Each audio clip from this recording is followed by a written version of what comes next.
So, today on Free Field Training, I was in the backyard doing some product reviews and stuff on the old picnic table, and I came across something in one of my bags. I wasn't sure if I'd shown this to you guys before, so I'm going to show it to you now. This is a pair of handcuffs that got broke at work. My boss, actually, this was his pair of handcuffs, and these cuffs got put on someone, and then we couldn't take them off because we couldn't get the bow on this cuff to open, and then after we got it open, we couldn't get his handcuff key out of it. So now his handcuff key is permanently stuck in the cuff. So what does this teach us? Well, it teaches us one very simple lesson, and that is, even though we say buy once, cry once, buy good quality equipment and it won't fail you, that's really not true. Everything breaks, everything fails at some point. So when we plan, we have to plan assuming that gear is going to fail at some point in our career. These are Smith Wesson Model 100 handcuffs. These are good cuffs. This is what I've used for years and years and years and years and years and years and years and years and years and never had a problem with. And yet on this date, they failed. And I've seen handcuffs fail before. Use handcuffs long enough, they're going to break. I did that video about switching cuffs. I'll put a link up there if I remember later. But that video with switching cuffs, I said, you got to make sure these keyholes don't point at each other, even though you could theoretically put them, just stack them, keyholes to the back and keyholes to the top, so that way you can take the cuffs off. We don't want to do that because it'll be that one time that the handcuffs fail and they break that you're not going to get them off, and then you're going to be stuck with it, and you're going to have to redo it, or you're going to have the cuffs literally stuck on a person. We're going to talk a little bit more. Send me some comments and questions. So, this isn't the only time I've had things like this happen, okay? This is just my most glaring example of it. People talk about, buy a 3rd gen Glock 9mm pistol, it'll never break, you'll have it forever. Not if you actually use it. I like to tell people, if your gear hasn't broken, you haven't used it enough. If you haven't broken a gun, you're not a real shooter. It's just the truth. I don't know how many sets of duty gloves I've gone through. And guys talk about, this is a career set of duty gloves, these duty gloves will last you forever. Then you're not doing police work. If your duty gloves aren't ripping and not getting worn out, then you're not doing real police work. Because they should rip and wear out. The idea is all of this stuff is long-term disposable. What's not disposable is you. So you buy the best gear that you can so it lasts as long as humanly possible, but you have to assume that at some point it's going to break. And you have to assume at some point you're going to have to replace this gear. Because it's the reality of everything in our world. Everything eventually breaks down and needs to be replaced. And there isn't a single piece of gear that I've had my entire career that I haven't had to replace, other than one set of rusty old handcuffs that at some point are going to break. Then I'm going to have to replace them. And I know that, and I plan for it, so when I buy gear, I know I'm going to buy the best gear possible, but that doesn't mean it's going to last forever. And that's a fallacy I see all the time, tactical channels, gun channels and stuff like that say, oh, buy once, cry once, buy the very best possible, it'll never fail you. No, you might get longer out of it, that's possible, but it's not never going to fail you. So don't plan that it's never going to fail. And if you tell people on the internet, well, these are never broken on me, all that's telling people that you're saying that to is that you've never actually used your gear. So that's my little 4-minute rant for the day. We'll go up, we'll take some questions, and hopefully they'll be good questions, and we'll have some more stuff to talk about today. All right. We have 47 people watching. That's pretty good for 9 o'clock in the morning. Everybody says, hey, finally caught a live stream. It's nice to have you all. Thank you very much. Jaden keeps putting messages up and then retracting them. Don't retract them. Just give me some messages. Give me some questions. Jerem Holcomb says, have you ever had someone get out of handcuffs? Yeah, that's quite common. They try to get out of handcuffs. You get people that'll shimmy them up around in front of them, and you handcuff someone to like a wall and leave them there. It's very common for them to get out of them. That's why handcuffs, these are for temporary detainment. So all these videos you see on the internet, people like, here's how you kink the links and you can pop the handcuffs and get out of them, or you can shim this, or you can do that. If you're using the handcuffs properly, that really doesn't matter, because these are for temporary detainment, and you're supposed to be maintaining physical control of the person while they have the handcuffs on. It's a safety device for you. It's not a full-on restraint system. full-on restraint system is you put them in a cell. Everything else is temporary. Putting them in handcuffs, putting them in the back of the car, that's temporary. We can't then leave that person alone. The Road to Blue says, off subject, how do you feel about the Mossberg Shockwave? All right, full disclosure, I've never used one. I have used pistol grip shotguns before, and they're terrible.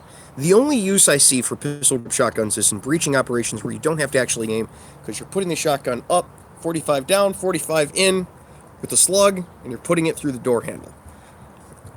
I suggest if you're putting a slug through a door handle or the locking mechanism of a door, don't just use 1 ounce slug. They sell special breaching slugs for those. Use those.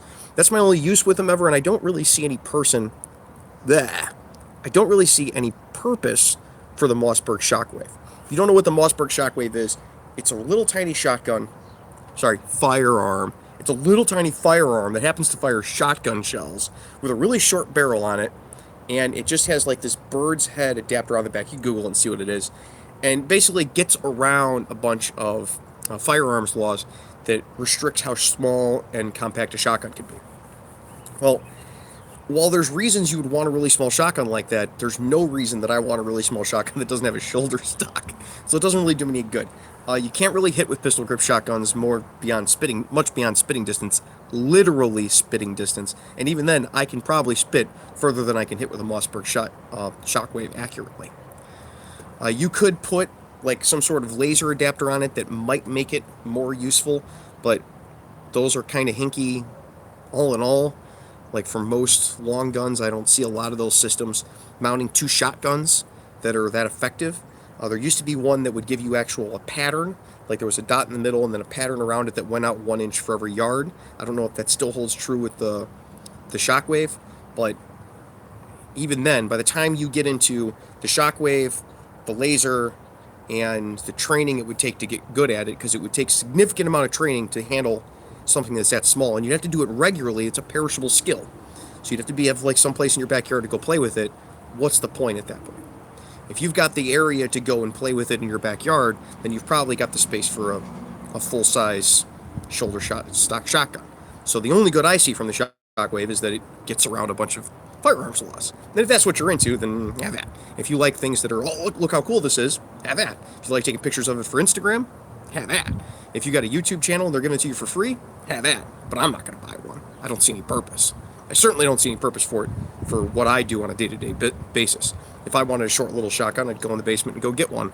I like pistol grip shotguns with a 686 pistol grip on the back, and that's way better than the bird's head anyway.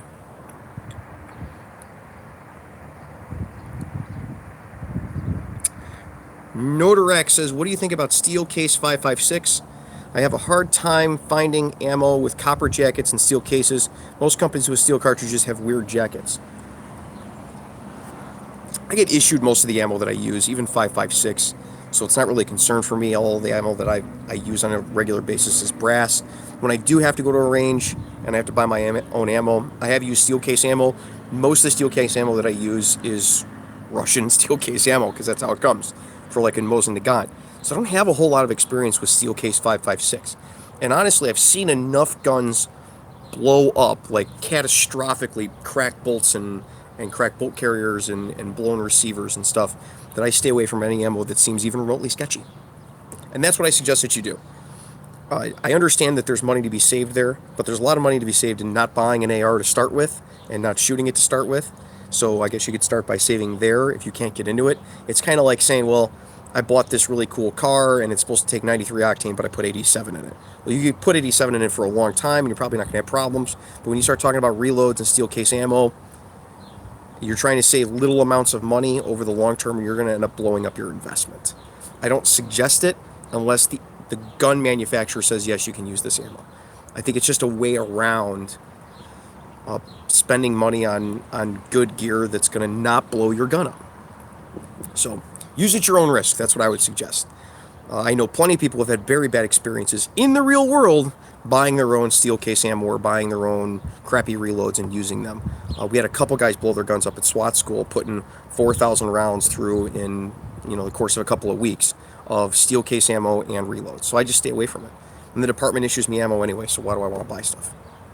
Right? That's where I'm kind of at with it right now. If something changes with that, I'll let you know. Jerem Holcomb says, what kind of handcuffs are you going to get now? These aren't mine. And if this was mine, I would go buy another pair of Smith Wesson M100s. These gave this guy 15 years of good, solid service for 25 bucks. There's nothing wrong with that. We just have to assume that, things are going to break. And there's nothing to say that these were Hyatt cuffs or ass cuffs or any other brand of cuffs that it would have worked out any differently. Doesn't mean they're bad cuffs. Just like if somebody has a problem with one specific brand of handgun and one specific handgun, doesn't mean that that's indicative of problems that they're going to have throughout the entire product line. Now, if you've got a baton that has a tendency of breaking, where I can find 6 examples of them broken all in the station in a weekend before I do a video, then maybe you should stay away from that baton brand. But stuff like this, something runs 15 years and then it breaks. Come on. Your washer and dryers run 15 years. People think this stuff is lifetime, right? It's a mechanical thing. It's going to break eventually. That's reality. So if these were mine, I would feel fine going and buying a new pair of Smith & Wesson M100s. When my handcuffs break, I'm probably going to replace them with the exact same thing. Nothing wrong with them. They just happen to break. X2 Music says at least handcuffs are only about $20. They're coming up in price lately, especially these and the Hyatts. They're coming up in price. And the fixed cuffs, the rigid cuffs, those are significantly more expensive. Ass cuffs can get pretty expensive.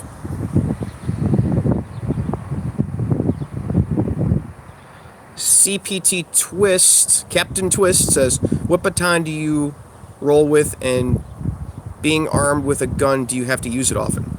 He's got a little British flag next to his name there, so I'm going to assume he's from the UK. Contrary to popular belief, having a gun and having a baton, they're not intermingled at all. These are two tools for two very different things. And the idea that you wouldn't use the baton as much because you have a gun is kind of silly. That's TV stuff. That's the type of thing that dumb people and people on TV do. Well, I'm just going to point my gun at everybody. We don't point guns at everybody. That's something that's come about mainly from TV. That is kind of one of the reasons that I started the channel. That's not the reality of law enforcement work. It's not the reality of law enforcement work in the United States.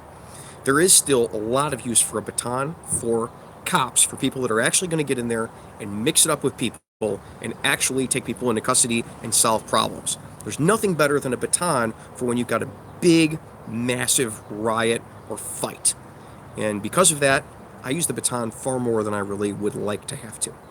Even with tasers, pepper spray, handguns, none of that gets away from the policeman's universal tool, which is the baton. Some of the earliest depictions of cops were guys in big trench coats carrying a baton. That is the tool for law enforcement. I don't think that's going to change anytime soon, regardless of whether you've got a handgun or a taser or what the next thing comes out. I think the stick is always going to have a purpose. Now, as far as what I use a Mod and Knock auto lock baton. Had for like 12 years. I wish I had it with me, I would show you. But it's a push button baton. I got a video on it. It's kind of old and not shot very well, but it's a push button baton which allows you to close it up without like pounding it off of the ground to get it closed, and that's what I suggest. At the time, Mod and Knock was kind of the name in it. Now ASP has a couple of designs that also are push buttons. You could try those out. ASP isn't my favorite brand. Bad taste in my mouth for their batons since a couple of the friction locks broke on me and a bunch of my friends. But I don't know about their Talons and the other push button ones. I know my Mod and Knock works pretty well and I like it, and that's what I roll with like on my belt. But you have to understand that an extendable baton is a emergency tool.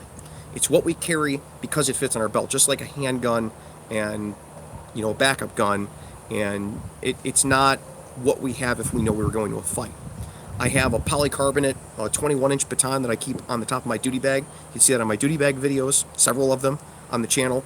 I always have that baton on the top of the bag, so as I'm getting out of the car, I can grab it and slide out with it, and I've got a good solid polycarbonate baton. And if things are getting really hairy and I know I'm going to a fight that day, I take out the big old riot baton, a big hickory riot baton. It's about 3.5 feet long. And that thing gets the job done. That's like, imagine the big hickory riot baton being like the shotgun of batons, and the 21-inch polycarbonate being like the duty handgun of batons.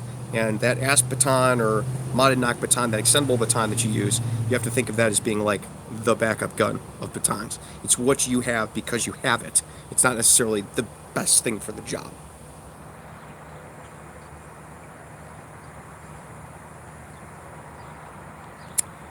Jimmy Aurelio says hinged versus chained. For handcuffs, I use both. I also like solid handcuffs, and I wish I had the little basket weave holder that everybody's sending me messages of. I might have to integrate that into my gear of how you could use rigid cuffs on a duty belt, basket weave duty belt. It just kind of hit the market. People are all excited because they think they found something I didn't know about. But thank you everybody for sending it to me. These are for two very different things. In the United States, we mainly use chain cuffs and hinge cuffs. Now, chain cuffs allow more flexibility in their application. They're more comfortable for the person we're putting them on. And most people that we put handcuffs on, we're not fighting into handcuffs. Most people just kind of go quietly. That's the reality of law enforcement pretty much everywhere in the United States. You got somebody, it's retail theft, cuffs go on. You got somebody, it's domestic battery, they know what's up most of the time. It's not saying we don't ever fight people for retail theft or domestic battery, but most of the time they know what's going on. You put the cuffs on, the fight, listen man, the fight's not with me. The fight's with the store or with the old lady or whatever, you know? Handcuffs go on, we're going to do some paperwork at the station, you'll bond out, you'll get a court date. That's how the reality of this goes with most people. Now, chain cuffs, the good thing about these is they're very easy to pack back away and put into your case, and they're very easy on the person that you're putting them on. So you're not pissing them off, you know, janking on their wrists and stuff with the handcuffs. Now, hinge cuffs stay pretty much like this, and they only hinge a little bit back and forth, so they can fold flat and they can come out, but there's very little of this lateral motion, which means it's a lot harder on the person that you're putting the cuffs on. Now, this can be good if you have to fight someone in cuffs. Your fast action cuffs should always be hinged or rigid cuffs of some kind, so you can put it on them and then use that extra torque to be able to get their other hand into the cuffs, regardless of what handcuffing instructors might tell you from their silly classes where they haven't actually had to fight someone in the handcuffs in 15, 20 years because they think they're a jiu-jitsu master. You will actually fight people in the handcuffs, and that's why hinge cuffs and rigid cuffs are a thing. That's what you want to use if you have to fight someone in the cuffs, but this is what we use most of the time, is chain cuffs, because we don't fight most people in handcuffs. Most people just go. You put them on them and then it's done. When you bring them to the station, you take the cuffs off. It's just a safety device.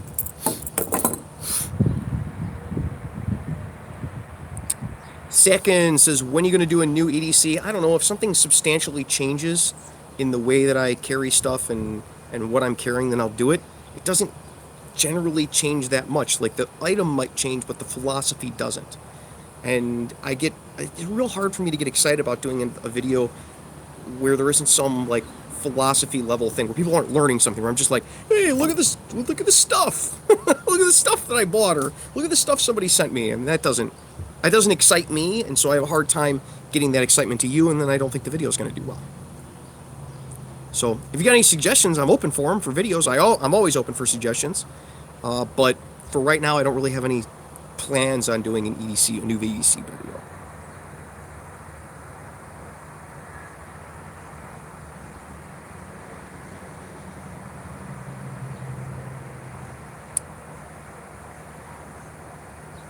Jabri Richard says, what's the rules for applying handcuffs? There aren't really rules for applying handcuffs. There's state laws and there's federal case law about using handcuffs and how you can use them, when you can use them, and all that type of stuff. And you need to really take a class for that. That's not something I can do in a couple minutes in a video. But basically, if you're taking someone into custody, you're arresting them or you're detaining them with the intention of turning them over to the police, or they are a risk to themselves or others because of their behavior, you can apply handcuffs. And how you apply them and the intricacies of them, we're slowly getting into with individual videos, because it's a massive, massive topic.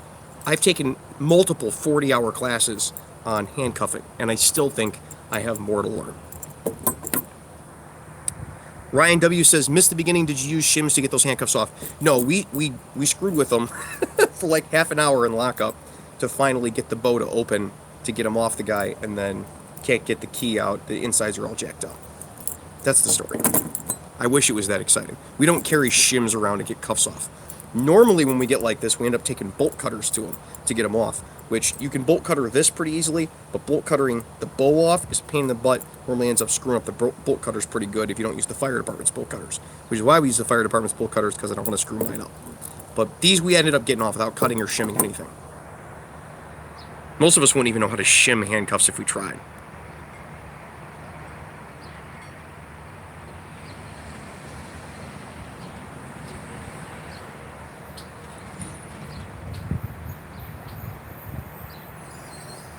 Jabre Richard says, you need to teach a class at the security company I work for. I've taught some classes before. The department uses me occasionally for certain things. I'm an instructor in certain things, but I really don't. Between police work and field training, I just had a guy leave field training like 3 days ago, and then doing this, there's very little extra time for me to do classes. Somebody'd have to make it really worth my while to travel somewhere to teach a class and then travel back. Like, it would have to be a significant amount of money for it to be worth it for me, because my schedule really is that busy. The only thing that I try to work in right now is security side jobs that are on a volunteer basis. Like, I'm still trying to I do the kids cancer camp every summer.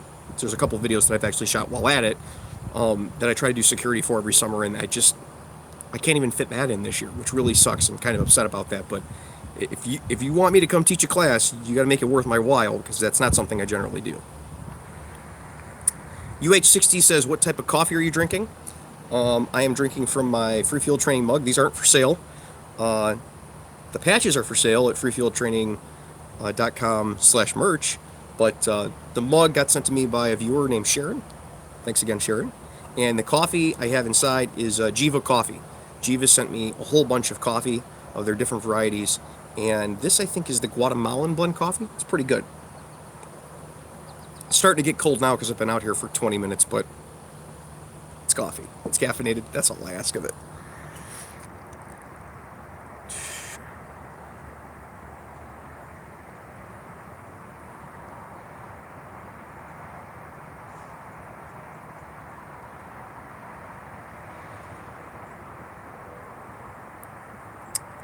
Sean Ricky says, hey Tommy, how are you doing? Pretty good. Great videos. I agree to stay away from steel ammo unless you have an AK. AKs eat that stuff like a fat kid on a cookie. Okay, but here's the thing. AKs are designed to use Steelcase ammo that's lacquer covered. They're actually like lacquer washed cases, and that's different than a lot of the Steelcase ammo that you get manufactured for the American commercial market or the American consumer market. I am not a metallurgist, but I know what tends to break things. And when something's designed for having steel with lacquer over the top of it, which is supposed to give a little lubricity to the whole operation, and you take the lacquer off, it's not going to work as well. That's just reality, right? Like, the engineer spec'd it a certain way. You've heard what I said before about guns that got everybody pissed off. Like, hey, don't screw with things that the engineer put in place. Like, the engineer did it that way probably for a reason. If you think it's that bad, find somebody that built one using a better engineer instead of screwing with it to try to fix what you don't like about it. You know, put some limits on what you do to your duty weapon, because you could do some silly stuff. It's the same thing with ammo. If you're using Steelcase ammo that's lacquer covered in a gun that's supposed to use Steelcase ammo and it's lacquer covered, obviously it's going to be fine. If you put non-coated steel ammo with bullets of unknown origin loaded to unknown pressures into your AR-15, that is not magnetic particle inspected and the gas key hasn't been properly staked and yada yada yada yada yada, it's probably gonna blow up at some point, because that's not what the systems were designed to do. So I'd be very careful about just buying any Steelcase ammo and running it through something that was originally designed for Steelcase ammo. It has to be the ammo the gun was designed for. Something missed from a lot of people that use firearms today is that you want to use the proper ammo for the gun, as evidenced by a whole myriad of YouTube channels where people are like, I bet you I can put this in this.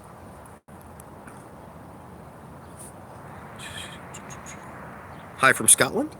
Hello from Illinois.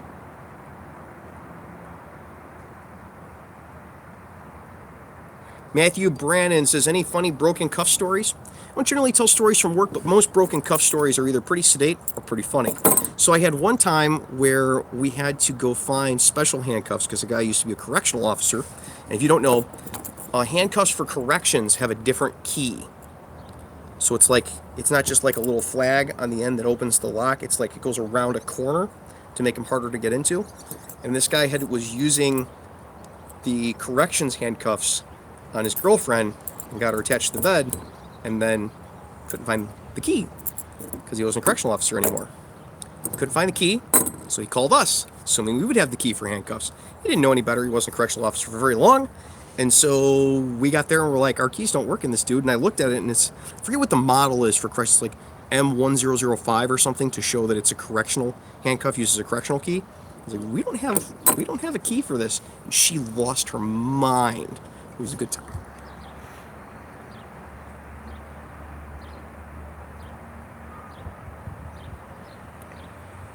Jace M Outdoors says, why the police don't use nightsticks anymore. Nightstick is just, you mean the side handle batons?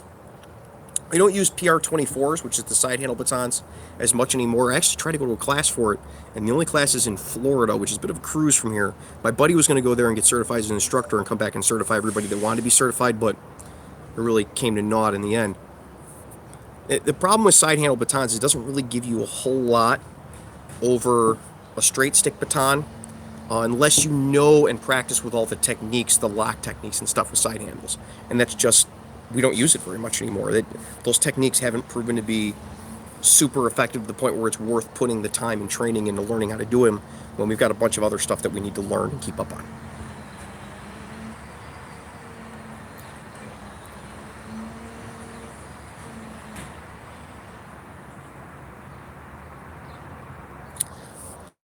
Long Dang says, did the department pay for the new handcuffs, or did the officer have to buy new ones himself? He had to buy new ones himself. The department doesn't issue us cuffs at all. That's not something that's on their list of issued items, so he had to buy them himself. It's not a big deal. These are like 25, 26 bucks at Gulls Uniform Supplies here. Hi from Italy. Hello from Illinois.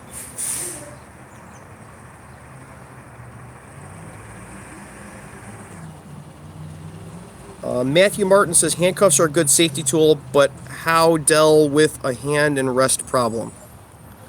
I don't understand what you're saying. I would love to answer your question, but please retype it in there and so I know what you're talking about. Already Trained says, can you do a video on the best budget-friendly plate carrier? There's a few things you probably don't want to cheap out on. Body armor is one of them. Your best bet when you're buying equipment of unknown vintage is to go actually look at it, because when you can handle it, physically hold it in your hands, you start seeing differences in it that don't show up on the spec sheet. Right? I'll give you a great example here. I just got done shooting a video about this.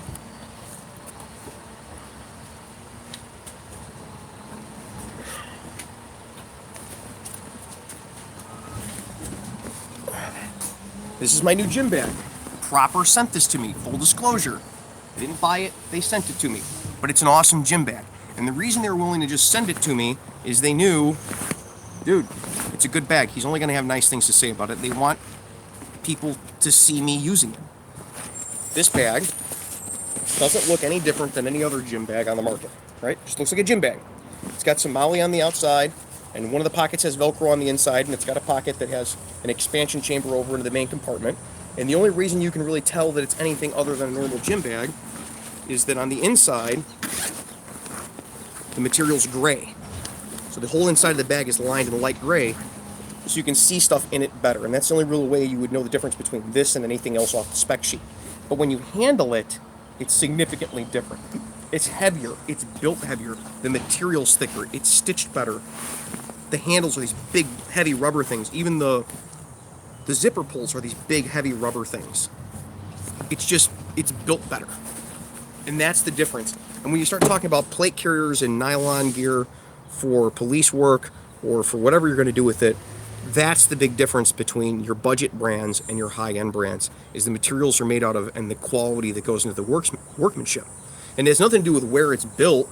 It has to do with what the quality control at the factory where they're building that is. So without having tried out 100 different plate carriers, and if there's 100 different companies that want to send me plate carriers and I can talk about it and tell you which ones are the best deal for the money, I'd be happy to do that. But I've really only used like 4 or 5, and there's thousands, and none of mine are cheap. Like the ones that I have are all expensive. So the budget one, I would suggest going to your Army surplus store or going to wherever you're going to buy it at and physically handling the thing before you buy it. Especially with nylon gear. That's the best way to tell if you're going to get a good deal on it or not.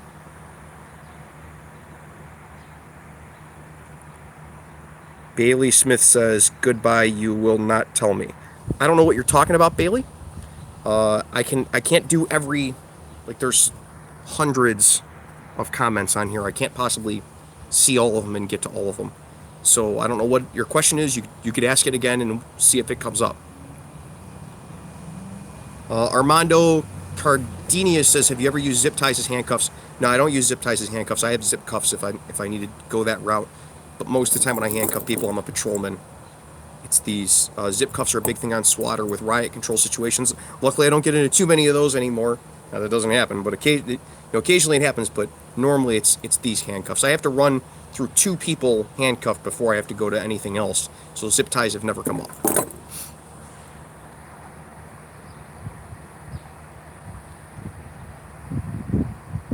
Wassa91 says, what do you prefer, peerless or Smith Wesson cuffs? I've used Smith Wesson for 15 years, never really had a problem with them.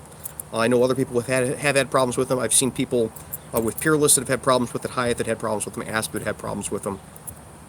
I would use any of them. I don't think any of them are bad brands. You just don't want to go with the off, like, Chinese manufactured handcuff brand that doesn't even have a brand name, that you don't even know who it is, that you buy off Amazon. Stay away from that type of stuff. But if it's a major brand, Smith & Wesson, Peerless, Hyatt, Asp, jump in if you guys know any other ones, that they're all going to be fine. They're all made to last a long time, but eventually they're going to fail.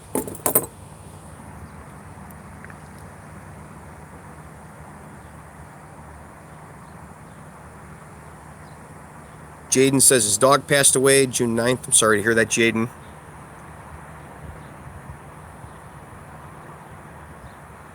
Juliet Basinger says, hey, Free Field Tenant, have you ever worked in a jail? I've been to jails to pick people up. I've never been a correctional officer working in a jail. We have a lockup, temporary holding facility at work that's got like 2, 3, 4, 5, 6, 7, 8, 9, 10, 11, 12, 13 or 15 cells total. That's the biggest one that I've actually had to work a day in. And even that's not that often, because that's only when we don't have enough like booking guys to handle the little jail area of the station. But that's temporary detainment. That's like 72 hours max that someone's going to stay in there, unless there's a problem with their paperwork and we can't push them along. The longest I've ever seen somebody stay there is like 2 weeks. So it's not the same as working in a jail. I've never worked corrections in a jail, which is why you don't hear me talk about corrections a lot. If you want to hear about corrections, there's Tier Talk. They're on here. He talks at length about corrections, and you can ask him all your questions. I know he does live streams too. So I would go over there if you have questions about corrections.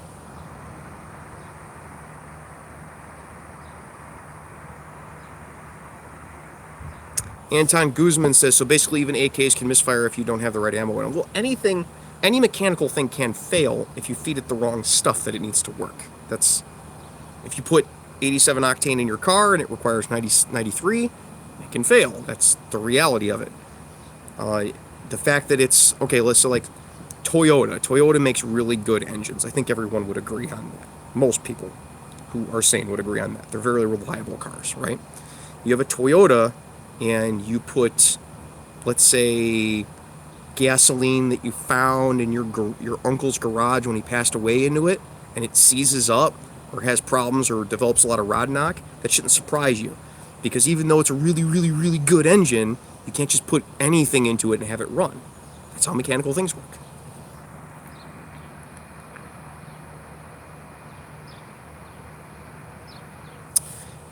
BKang0177 says, I am going in 2 hours to sign my conditional officer of employment with the police department. Congratulations. I work in the county jail now. We all use the same handcuff and keys. That's probably for uniformity between all of the deputies. I know in state prisons and stuff, there's a different key that's available for corrections. It's not all corrections, but it's a different key that was available for corrections, and he had the wrong one. we didn't have a key for him.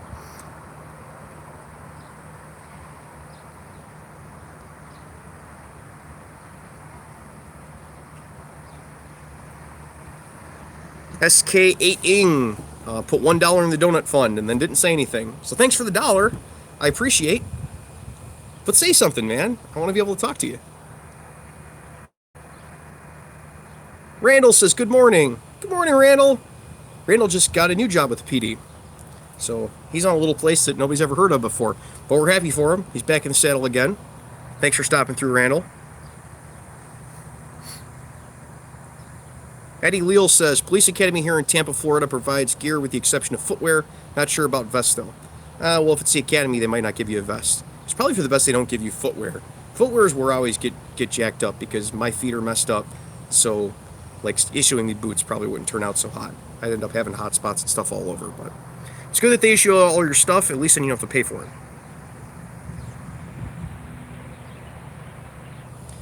Will Treaty says, what are your thoughts on California AB 931, the bill that seeks to change reasonable force to necessary force? I'm glad I'm not in California.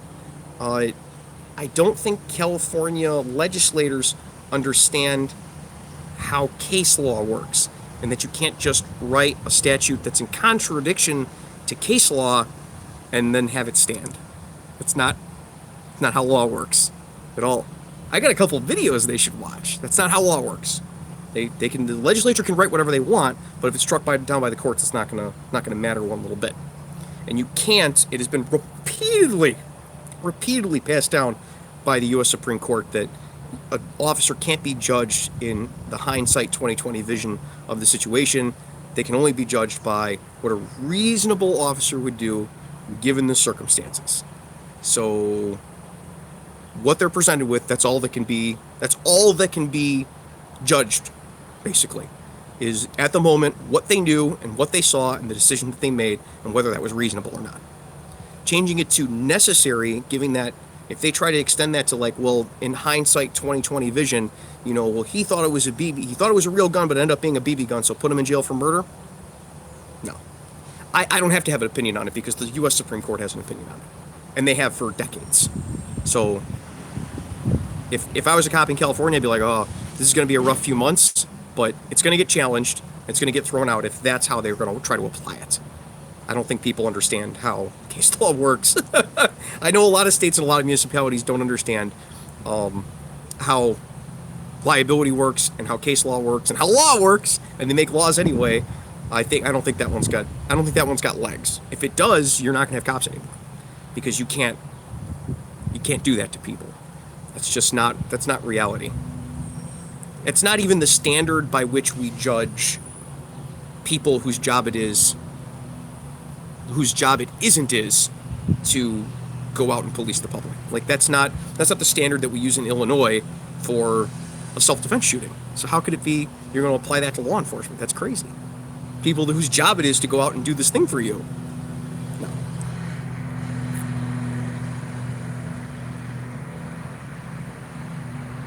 Paul Week says, hey, free field training, how did you initially get into law enforcement? Typically, how long does the academy last? Would you choose another career if you could? I got into law enforcement because it's a good gig. The academy here lasts like 14 or 16 weeks, but that can go down to as little as 2 weeks in some states and as little as several months in other states. And would you choose another career if you could? No. I like it where I'm at. I like what I'm doing. If I had to do something else, I'd probably go back into truck driving. But that's not going to happen anytime soon. Maybe when I retire.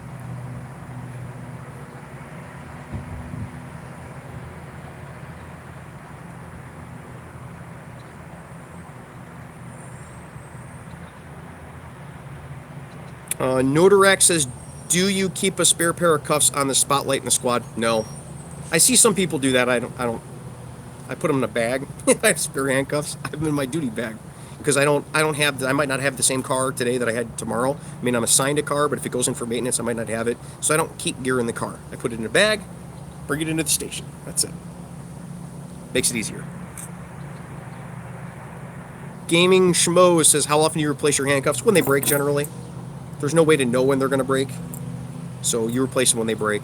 When they do break, it's not a big deal. Normally they break. These, for some reason, they tend to fail closed. So you put them on someone, then you can't get them off. So it doesn't become like a life-threatening situation in day-to-day police work when they break. You use them until they break, and then you throw them away, and you cut them off generally, and you buy another pair. That's the reality of it.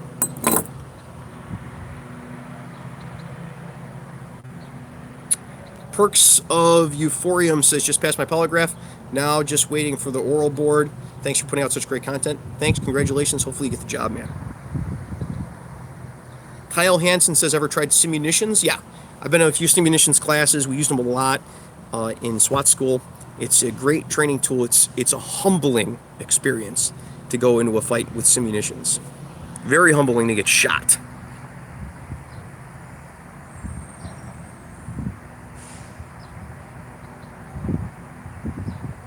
Eddie Leal says AB 931 concludes by noting that de-escalation is one of the reasonable alternatives officers should consider to deadly force. Well, we should always consider talking to people. Like, that's been a hallmark of the channel. We should consider that if it's possible. And if it is possible, we should do that. That's why we have, you ever seen like barricaded gunmen? We don't burn the house down, and we don't start shooting at them because they barricaded themselves inside the house. Even with hostages, we don't do that. We don't just immediately start shooting at them, right? We barricade around it, we try to talk to them, try to get them out. That's the whole idea. Nobody's out here trying to kill people. That would be stupid. Like, what's the point in that? How are you going to look yourself in the mirror at night if that's your outlook on police work? That's dumb. I think they write that type of stuff that's obviously was written to appease a segment of their clientele that they want to make happy. That has nothing to do with reality. That's a part of every law enforcement training I've ever been to for as long as I've been a cop, and every training I've ever even heard about.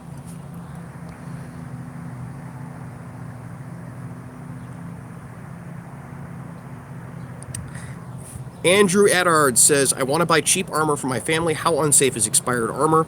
I actually have a whole video on that. It's titled The Worst Body Armor You Can Buy. And the worst body armor you can buy is still pretty protective. So go check that out. It's in my channel. And you'll see that there are limitations to used body armor. And there's no guarantee on used body armor that it's gonna stop. But it still is a significant level of protection, which is why I tell people, even if all you can afford is used expired body armor, if you carry a gun for a living, buy it and wear it, because it's significantly better than nothing.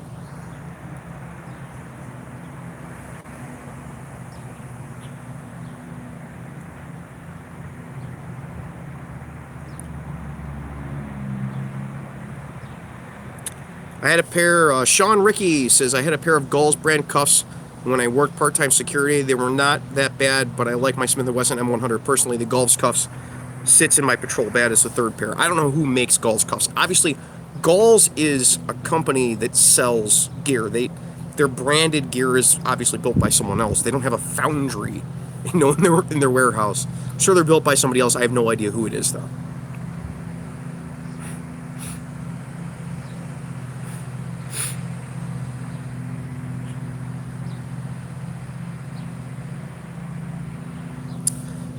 BKang0177 says, have you looked into getting a new duty weapon yet? The department I'm going to is thinking about switching to the SIG P320. I haven't really looked into anything yet. The Glock 35 is working fairly well for me. I haven't had any issues with it. When I do have a mechanical problem, I'll be looking at what ammo were issued at the time that I start having those problems, or I have any type of issue with the gun, and what is the best gun to feed the best ammo that I can get myself into on the street. Remember, that's where we go with choosing a duty weapon. It's not about brand, it's not about brand loyalty or what the new coolest thing is. It's about what the best ammo we can get into the best gun possibly is, and then we buy that and put it into play. And then it still all has to fit into a holster that I can use on duty.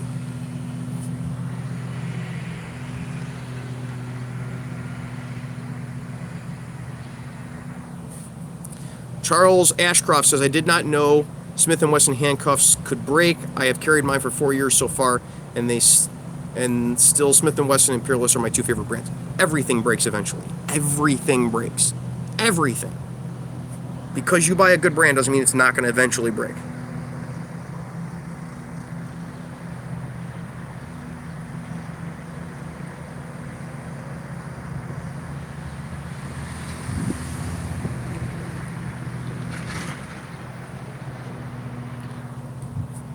Nodirect says, interesting thing about trucking, depending on how the wind blows with autonomous trucks, having a security background may be an asset, as driving trucks may turn into babysitting 3 or 4 trucks. I'd be fine with that. I could do that from my house. Just open the laptop, be like, driving 4 trucks today.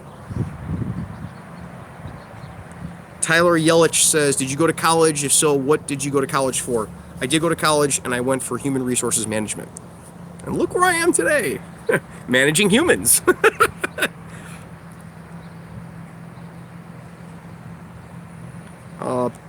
Pooh Balorak 911 says, what's your opinion on driving while on marijuana? How do you test for it? Marijuana, PBT? No. I don't even have a PBT for alcohol at work, let alone one for pot. And what's my opinion on driving while on marijuana? I'm not a medical doctor. If someone looks like stoned out of their mind and they crashed, then I'll deal with it when they're stoned out of their mind and crashed. We use normal testing to see if somebody's really, really high, you know, but like, can you stand straight? You know, can you touch your finger to your nose? That type of thing. I mean, if I'm writing somebody a DUI, they're pretty gone and they've probably crashed into something, because I don't do a lot of traffic. That's not my gig. I literally went to 25 calls yesterday, and not a single one was a traffic stop that I initiated. Not one. So, how the laws change on DUIs doesn't really matter that much to me.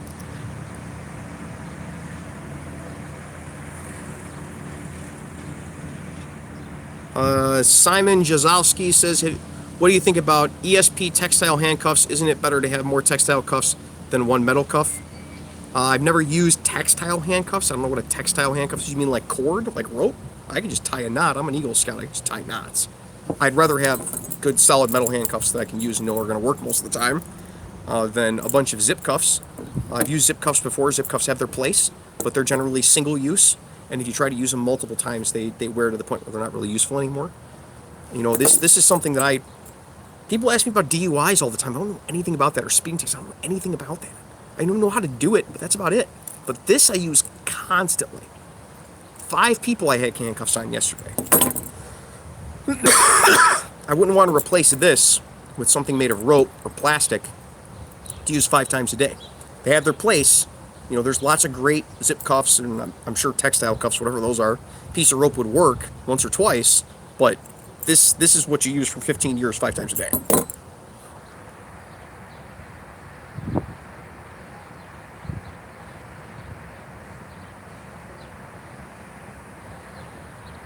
Charles Ashcroft says, have you ever looked into asp handcuffs? Lots of my friends have asp handcuffs. I don't like them. I don't like having keyholes on both sides. I don't like that they flex when you go to put them on somebody. Somebody told me they now make a metal version of the asp handcuff. It's still super thick and doesn't really offer me anything. It doesn't offer me anything that I want that I don't get from this. And that's where I'm at with it.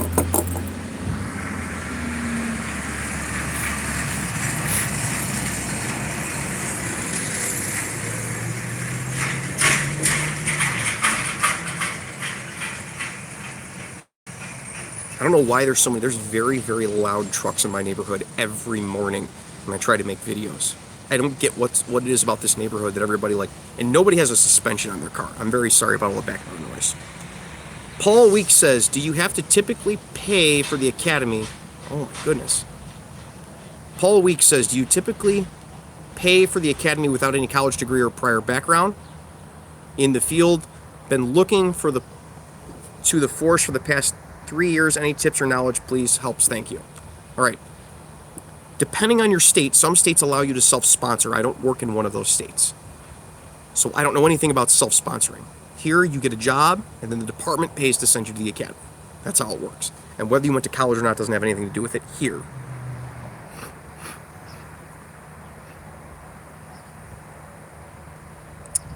Nova Driver says, do you transport your prisoners when you make an arrest? Yeah, when I make an arrest, I have to transport them. So I cuff them and I put them in my car. I have a cage car for that. I have a cage in the back of the car. I transport them sent directly to our lockup. And then I hand them over to our booking guys generally. If they're there that day, I like when they're there. We transport them to our booking guys and they handle the processing and I just do the report, which is really nice. Well, there's more to it than that, but that's the long and the short of it. We don't have like a paddy wagon that goes around and picks people up. Unless it's a major event around our mall at the holidays. If we know we're going to have some super big event, we'll have people assigned to the prisoner van to come pick people up. But generally speaking, like if I go to a domestic, I cuff them, I put them in the car, and I take off with them. And really, I'd rather it that way than have to call for a wagon to come pick people up, because it means I can get off that scene faster. And anybody's been a cop a long time will tell you that the longer you're just standing around there, the more likely you are to get into a fight with some angry neighbor or family member. So cuff them, stuff them, out of here. Eric Ray says, does body armor expire if it has never been out of packaging / storage? Yes, it expires.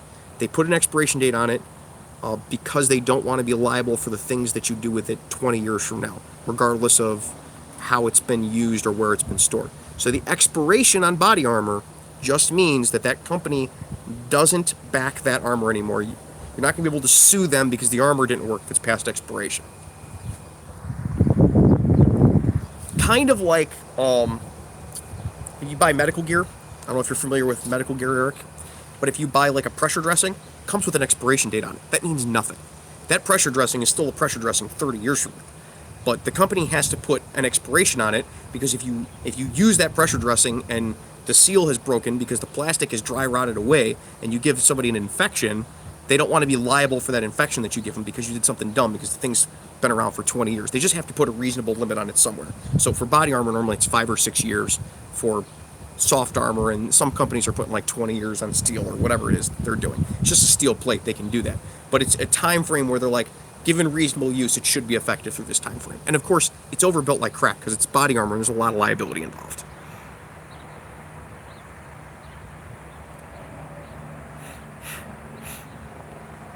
Sean Ricky says, do you like the Glock 35? Thinking about getting one. I do like it for what I'm doing where I'm at. I'm out in the sun and the rain and the snow and all of that, so Glock works really, really well for me because I can disassemble it and clean it on a lunch break, 30-minute lunch break, and take the whole thing down to pins and springs and put it all back together on a 30-minute lunch break if I have to. And given where I'm at in the ammo that we're issued, the 40 caliber works best for what I'm doing with it. We have old cup and core ammo. You can check out my video, Why Cops Use 40. And it's basically talking about the area that I'm in. A lot of people use 40 and the reasoning behind that, why guys aren't switching to 9. And it's basically because the ammo departments are issuing for 9mm is 20-year-old technology that's still made because those departments issue it and for no other purpose.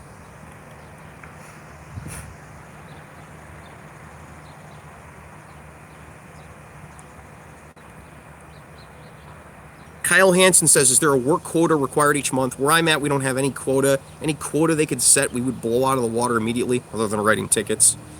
You can't just have a quota of tickets to write. That's been struck down by several court cases all over the place. Can't do that. They can set productivity goals, and the problem is that I do so much in a day, like 25 calls yesterday. What productivity goal are you going to set that's going to like motivate me to do more than going from call to call to call to call to call to call to call? Get it? Like, it's not even a thing where I'm at. I know there's some places near me that set productivity goals, and their guys say, well, if I pull one traffic stop and write one ticket a day, or if I go and I do one report a day, I've hit my productivity goal. So, I mean, at that point, you're just saying, don't be super, super lazy.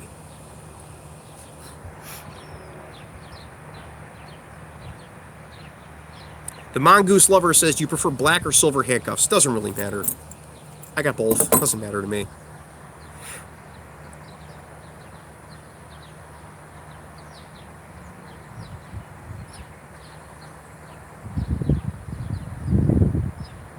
Tyler Yinilich says, local police department near me offers a cadet program. Think that will benefit me? Yeah, most of them are very, very good programs. They're put on by people that aren't being paid to do it. It's not like cops from your department are being paid to do the cadet program. They're doing it out of the love of the game. Go talk to them and see if it's something you like. Most people get a lot out of that program.